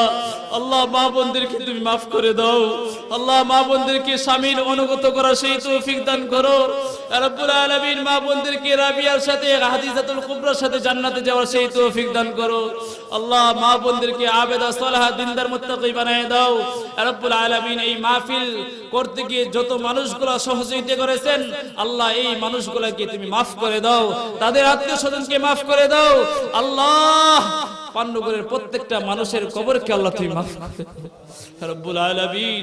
আবার সাথে যারা হাত তুলেছেন তাদেরকেও তুমি মাফ করে দাও রব্বুল আলামিন। আল্লাহ টাকা নাই পয়সা নেই, কিরকম ভাবে যাবো সোনার মদিনায়? যেই নবীজি দান্দার মোবারক শহীদ করেছেন উহুদের ময়দানে, যেই নবীজি তায়েফের ময়দানে রক্ত ঝরিয়েছেন, ওই নবীকে দেখার একবার সৌভাগ্য আমাদেরকে দান করো রব্বুল আলামিন। নবীজি রওজার সামনে গিয়ে সালাত ও সালাম পেশ করার তৌফিক দান করো রব্বুল আলামিন। আমাদের দোয়াকে কবুল করে নাও আল্লাহ। তোমার বান্দারা চোখের পানি ছেড়ে দিয়েছে আল্লাহ, ডাকতেন আল্লাহ ইয়া আল্লাহ। আল্লাহ আমাদেরকে মাফ করে দাও আল্লাহ, আমাদেরকে মাফ করে দাও রব্বুল আলামিন। আমাদেরকে জান্নাতুল ফিরদাউস দান করো মাওলা। লক্ষ লক্ষ দুরূদ আর সালাম সোনার মদিনায় পৌঁছায় দাও। সুবহান রাব্বিকা রাব্বিল ইজ্জাতি আম্মা ইয়াসিফুন ওয়া সালামুন আলাল মুরসালিন। গুনাহগার হাম গুনাহগার, তু রহমানু তু রহিমু তু রহমান। বাদশাহ হাসর में मारा दरगुजार, मा गुनाहगारी में तू আমরজগার। রব্বুল আলামিন আল্লাহ তোমার খাঁটি বান্দা এবং তোমার নবীর খাঁটি প্রেমিক হিসেবে কবুল করে নাও। সুবহান রাব্বিকা রাব্বিল ইজ্জাতি আম্মা ইয়াসিফুন ওয়া সালামুন আলাল মুরসালিন ওয়ালহামদুলিল্লাহি রাব্বিল আলামিন। আল্লাহ যখন মৃত্যুর চিঠি পাঠাইবা, ছেলে কানবেন, মেয়ে কানবেন, স্ত্রী কানবেন, কেউ কিন্তু সাথে যাবে না আল্লাহ। ওই সময় তোমার নবী চাঁদ মুখখানা দেখাইয়া আমাদের দিল এবং জবানে ঈমানি কালিমা পড়াই দিও, লা ইলাহা ইল্লাল্লাহু মুহাম্মাদুর রাসূলুল্লাহ। আসসালামু